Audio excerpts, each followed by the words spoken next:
말씀 보겠습니다. 오늘 설교의 제목은 곧 곤고한 날이 이르기 전에입니다. 같이 한번 읽어볼까요?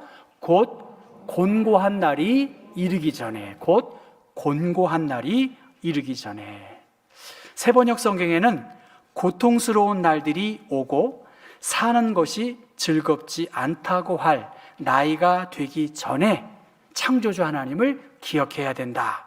곧 재난의 날들이 이르기 전에 너는 청년의 때에 너의 창조주를 기억하라. 그렇게 말씀하십니다. 우리는 저렇게 읽지만 히브리 원어에는 기억하라, 그 다음에 창조주를, 그러한 말로 시작이 됩니다.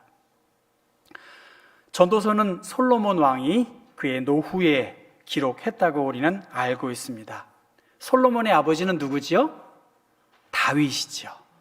다윗의 아들 솔로몬.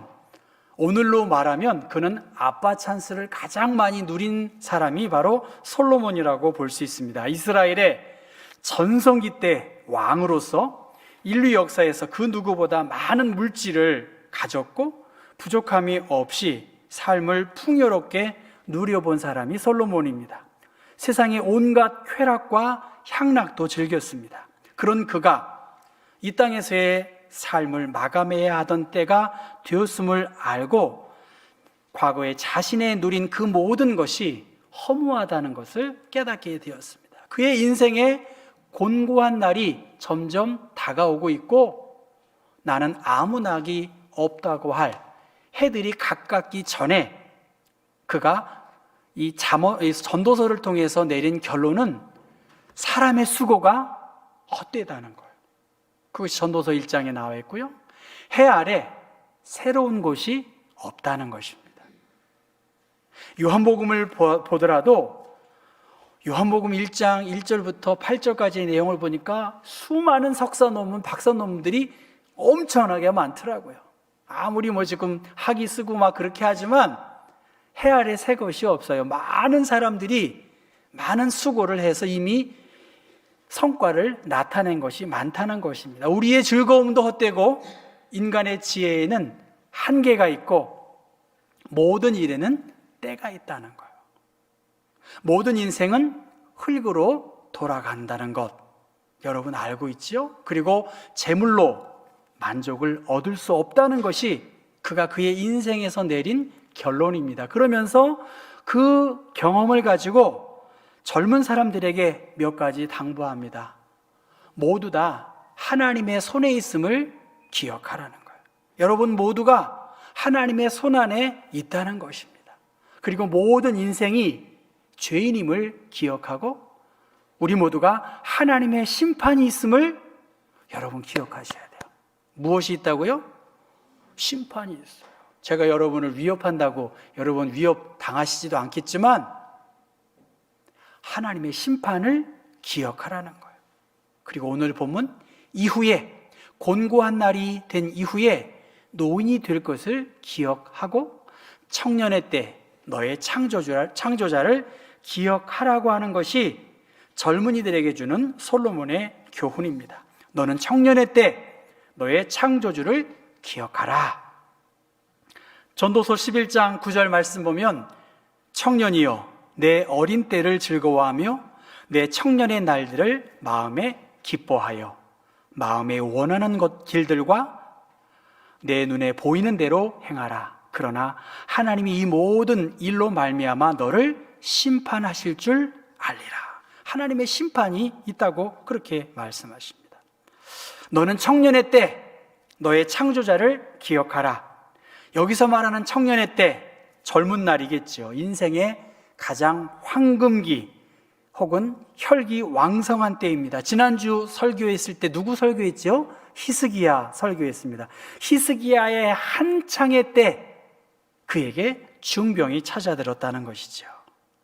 그런데 오늘 본문을 뒤쪽으로 3절부터 7절까지의 말씀을 보면 혈기 왕성한 20대, 30대, 40대의 나이라기보다는 육체의 건강이 아직 남아있는 동안의 사람들을 말하고 있습니다. 건강하게 활동할 수 있는 모든 연령대를 가리켜서 청년의 때라고 말합니다. 오늘 여러분이 예배에 참여하셨잖아요. 우리 교회에 참여하기 위해서는 수많은 계단을 오르고 내리셔야 교회에 오실 수 있습니다. 여러분이 아무리 아프시고 아무리 불편하시다 할지라도 우리 교회에 오실 정도의 건강이 있다는 것은 아직 나는 뭐예요? 청년이라는 거예요. 같이 한번 따라하겠습니다. 나는 아직 청년이다. 예, 그런 생각을 가지고 있고 그런 의식을 가지고 있고 그렇게 교회로 많은 계단을 딛고 교회에 오신 여러분은 아마도 아직 건강하신 분이세요. 여러분이 넘어지시기만 하면 우리 교회 다시는 못 와요. 그러니까 넘어지시지도 마시고 몸을 귀중하게 돌보셔야 합니다. 이러한 청년 여러분, 여러분들에게 들려주시는 하나님의 말씀, 너는 청년의 때에 너의 창조주를 기억하라, 그렇게 말씀하십니다. 하이커 팔러라고 하는 사람이 100세 인생 그림책이라는 책을 썼더라고요. 제가 생각하기에 굉장히 좋은 책이에요. 제가 생각하는 기준은 글씨가 적어야 되고요, 그림이 많아야 돼요. 그리고 빨리 읽을 수 있어야 되지만, 그러나 한 문장이라도 독자들이 깊이 생각할 수 있다고 한다면 저는 좋은 책이라고 봐요. 여러분이 혹시 목사님 그 책 저한테 빌려주세요 하면 제가 지금이라도 빌려드릴 수 있어요. 금방 읽을 수 있는 책입니다. 그러나 깊이 생각하는, 그러한 생각을 하게 하는 책인데요, 이 책은 하이케 팔러의 조카가 태어난 것을 보고 미라처럼 천에 돌돌 쌓여서 침대에 누운 채 빛나는 눈으로 세상을 보고 있는 자신의 조카를 보고 그 아이 앞에 얼마나 기묘한 여행이 기다리고 있을지, 그래서 그의 앞날의 삶이 부러워하는 마음도 있고요, 또 그 아이가 겪어야 할 고통스러운 일들 때문에 마음의 반은 짠한 그러한 마음을 가지고 이 책을 쓰게 되었습니다. 0세에서부터 99세에 걸치는 과정을 아주 간단한 문장으로 그림과 함께 이 책은 정리했습니다. 그 큰 주제는 살면서 무엇을 배우셨나요? 입니다. 12살의 나이를 저자는 그렇게 말합니다. 벌써 엄마 아빠보다 잘할 수 있는 일들이 많아졌구나. 여러분의 자녀들이 12살 때 엄마 아빠보다 더 잘하는 일들이 굉장히 많습니다. 컴퓨터, 핸드폰, 12살 정도 되면 걔네들이 더 잘 알아서 아쉬운 소리를 해야 한다는 것이죠. 20살의 나이로 한번 생각해 보십시오. 20살, 15살이었던 때가 언제였나 싶을 거야. 5년 전이 정말이지 아늑한 옛날 같을 거야. 20살 먹은 사람이 5년 전의 일을 회고하고 그렇게 이야기한다는 것입니다. 그 책에서 33세의 가장 아빠가 아기를 2시 반인가 3시 반에 새벽에요, 그렇게 얼르고 그렇게 합니다. 그 그림이 나오는데 잠이 모자라도 버티는 법을 배우게 될 거야. 그렇게 33세의 나이를 이야기하고요, 41세, 산다는 것 정말 스트레스가 넘치는 일이지, 그렇게 말합니다. 그리고 51세가 되었을 때 그는 이렇게 말합니다. 이제는 부모님을 있는 그대로 받아들이는구나, 그렇게 말합니다. 여러분의 51살 되셨을 때 부모님을 이제 그대로 있는 그대로 받아들이는 삶의 지혜를 터득하게 된다는 것이죠. 이제 60세가 되었습니다. 제 나이에 해당하는 걸 이렇게 보니까 이렇게 말합니다. 이제는 세상에 무심해졌구나. 달 한 번 제대로 올려다보질 않네 하면서 개를 끌고 개에게만 집중하는 나이가 저의 나이에 해당하는 그러한 상황이었습니다. 그리고 60세입니다. 이제 나도 예순이구나. 하지만 어릴 때 보았던 60대 할머니가 내 자신이라는 생각은 전혀 안 들지 하면서 치마를 입고 손주들과 공을 차는 그 그림이 있습니다. 그리고 62세입니다. 자기가 악당이라고 생각하는 사람은 아무도 없다. 누가 악당입니까? 다 다른 사람이 악당이다. 그렇게 그 이야기를 합니다. 71세 모든 일이 힘겨운 때가 있겠지. 그렇게 경험을 하고요. 75세 이제는 놓는 법도 배워야지. 그렇게 말합니다. 저는 우리 80대가 더 많이 와닿았는데요. 80세가 이렇게 말합니다. 마침내 때가 되었다는 것 느끼는 순간 너는 지금 이 순간을 훨씬 충실히 살 수 있어. 81세 이제는 나이를 한 해 한 해 세는 게 아니라 행복하게 보내는 순간순간을 세고 있다. 여러분 좀 눈 좀 뜨세요. 네, 눈 좀 뜨세요. 너무 잘 들으시려고 눈 감는 건가요? 네.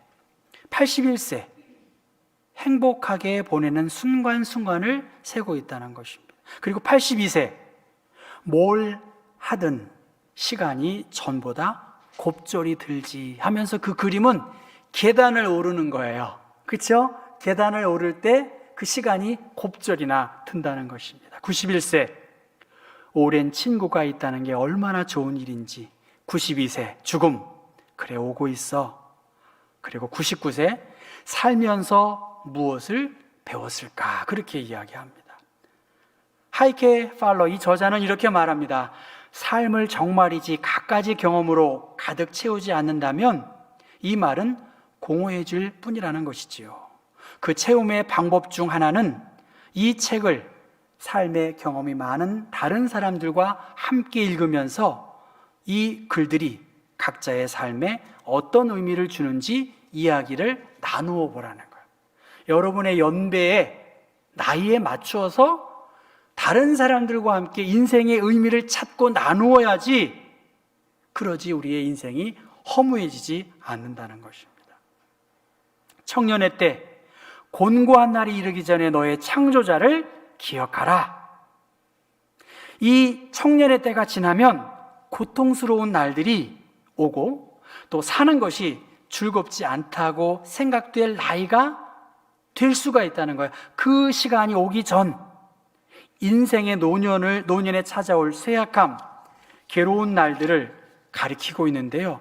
인생의 황혼에 접어들수록 삶의 기쁨이, 먹는 기쁨이 많이 없어지지만, 그래서 해와 빛과 달과 별들이 어둡기 전, 비 뒤에 구름이 다시 일어나기 전, 죽음이 우리 앞을 기다리고 있는 그 시간이 오기 전, 인생의 곤고한 날이 이르기 전 창조자를 기억하라. 그렇게 말씀하시면서 여러분 성경의 3절부터 5절까지의 말씀을 나이 든 인생의 노년이 어떠한지를 비유적으로 아주 재미있게 표현하는데요. 3절 말씀에 집을 지키는 자들이 떨 것이며 힘 있는 자들이 구부러질 것이며 그렇게 이야기합니다. 그러니까 무슨 말이에요?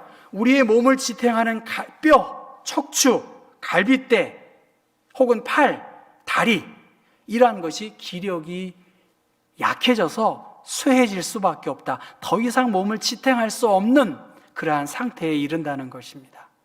맷돌 지나는 자들이 적음으로 그칠 것이며, 곡식을 가는 게 맷돌 아닙니까? 그것을 사람이 늙음으로 인해서 음식을 씹고 잘게 부수는 그 치아들이 빠짐으로 인해서 그 기능을 제대로 하지 못하는 그러한 이야기를 하고요.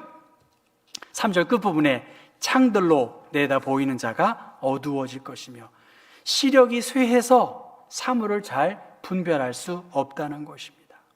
4절 말씀 같이 한번 읽어볼까요? 길거리 문들이 닫혀질 것이며 맷돌 소리가 적어질 것이며 새의 소리로 말미암아 일어날 것이며 음악하는 여자들은 다 쇠하여질 것이며. 맷돌 소리, 소화 기능이 약해진다는 거예요. 새의 소리로 어르신들 무슨 잠이 없어요? 새벽 잠이 없다고 하잖아요.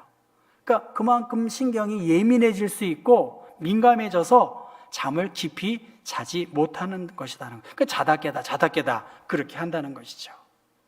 그리고 음악하는 여자들 발성에 힘이 없어서 발성도 약해지고 청각 기능이 쇠약해진다.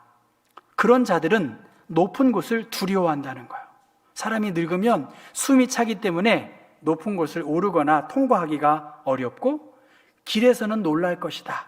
여행하는 것, 그렇죠. 저도 이렇게 들어봐요. 옛날에는 여행을 많이 하셨는데 요새는 잘 안 나가시려고 한다고 누가 그러시더라고요. 옛날에는 여행도 좋으셨는데 다 귀찮아, 그렇게 하는 상황입니다. 그리고 살구나무가 꽃이 필 것이다. 머리가 백발이 된다는 것이고요.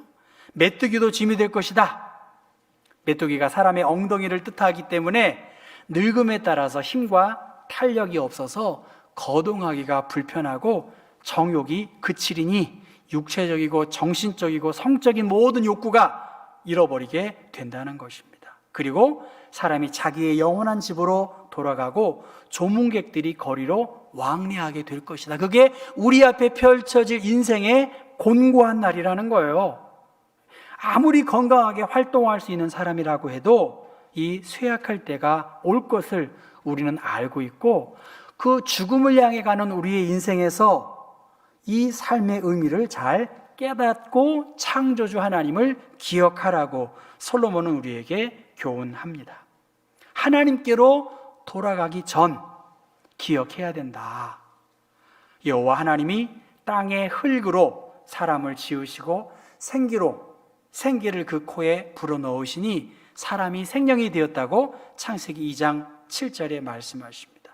흙은 여전히 땅으로 돌아가고 영혼은 그것을 주신 하나님께로 돌아가기 전에 기억하라는 것입니다. 흙이라는 거예요.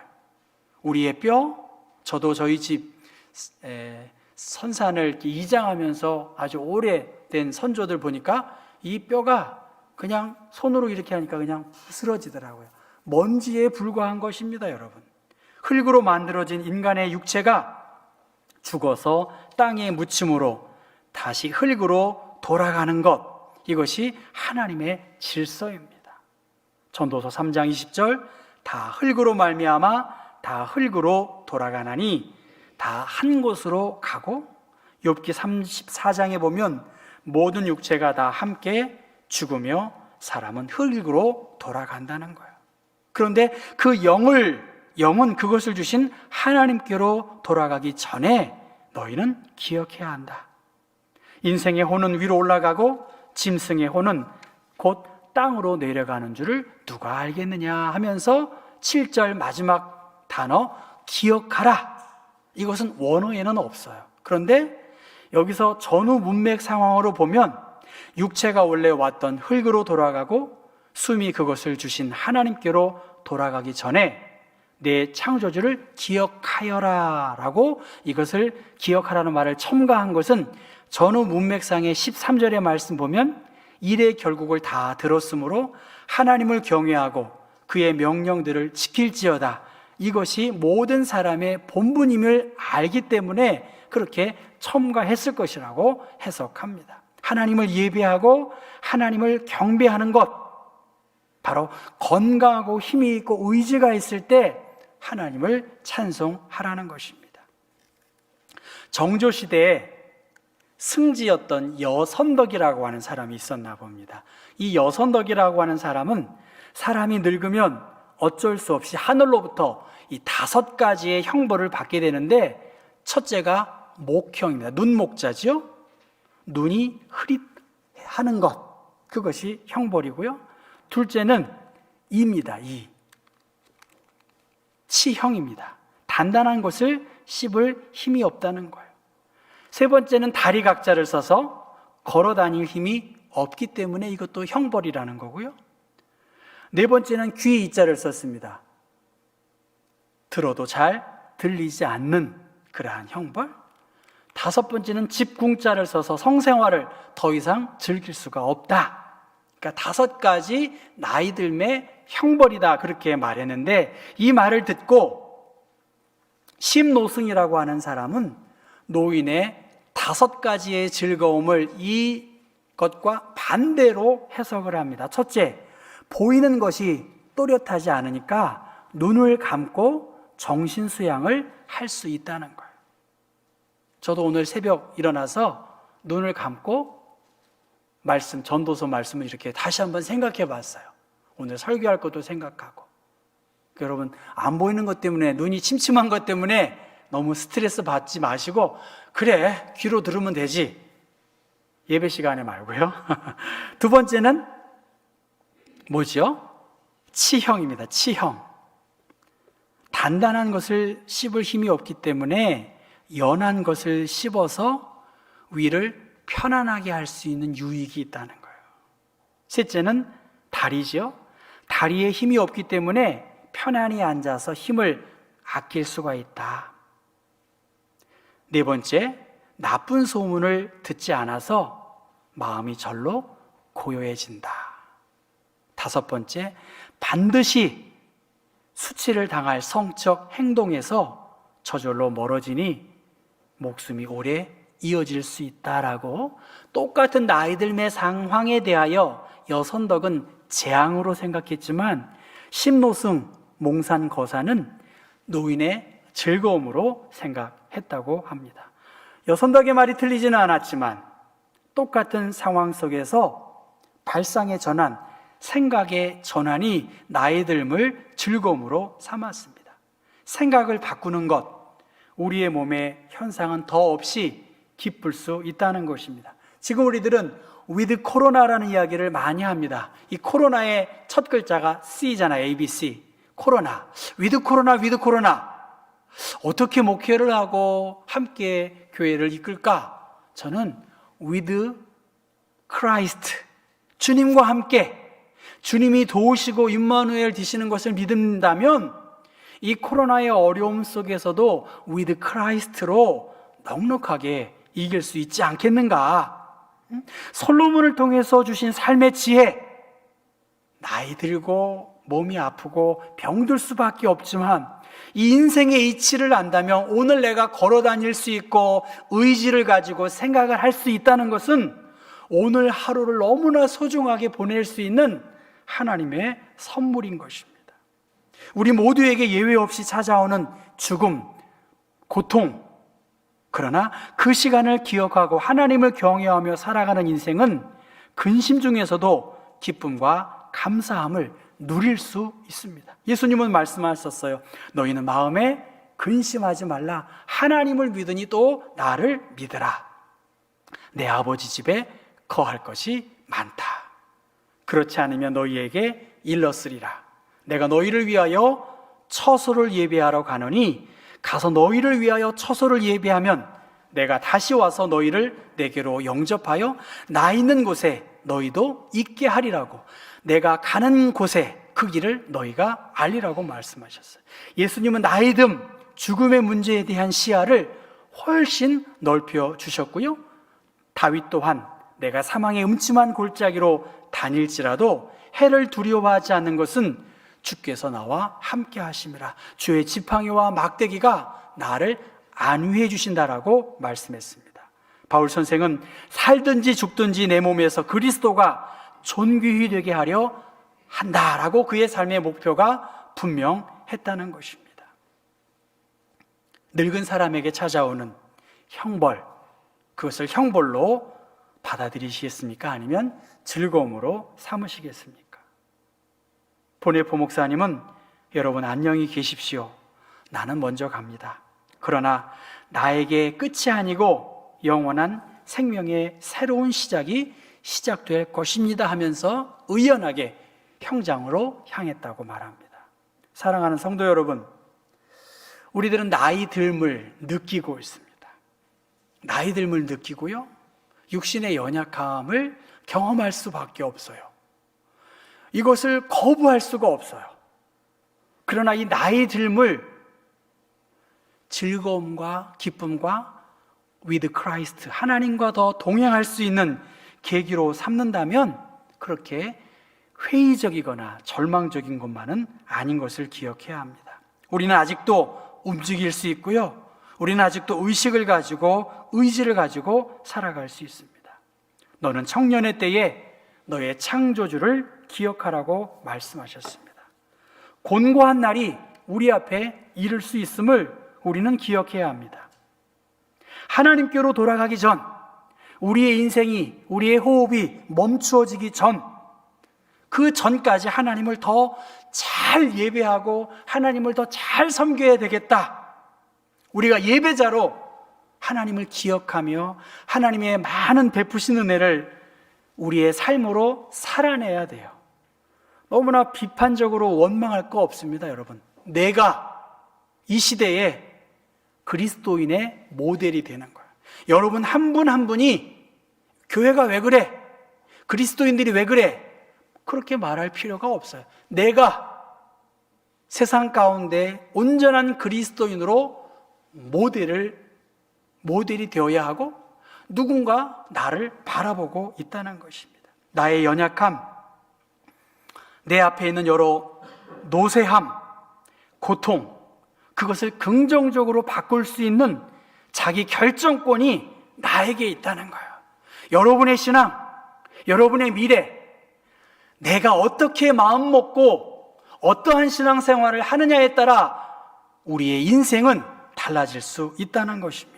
그러한 자기 결정권에 주체적으로 긍정적으로 살아가는 그러한 사람들에게는 인생의 참된 의미를 발견했기 때문에 솔로몬이 누릴 수 있는 그 이상의 축복이 우리 앞에 있음을 확신하시기 바랍니다. 하나님을 기억하라. 하나님을 기억하라.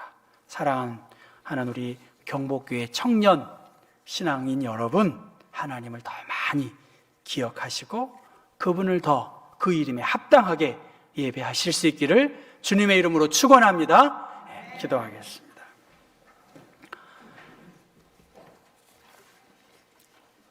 너는 청년의 때에 너의 창조주를 기억하라고 말씀하셨습니다.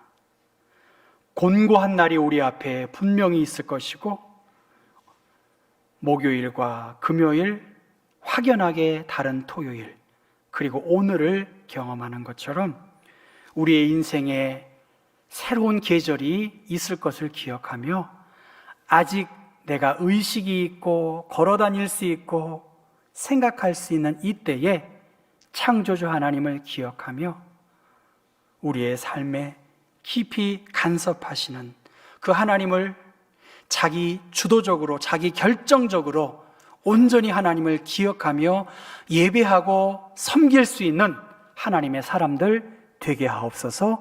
주 예수 그리스도 이름 받들어 기도했습니다. 아멘. 함께 일어나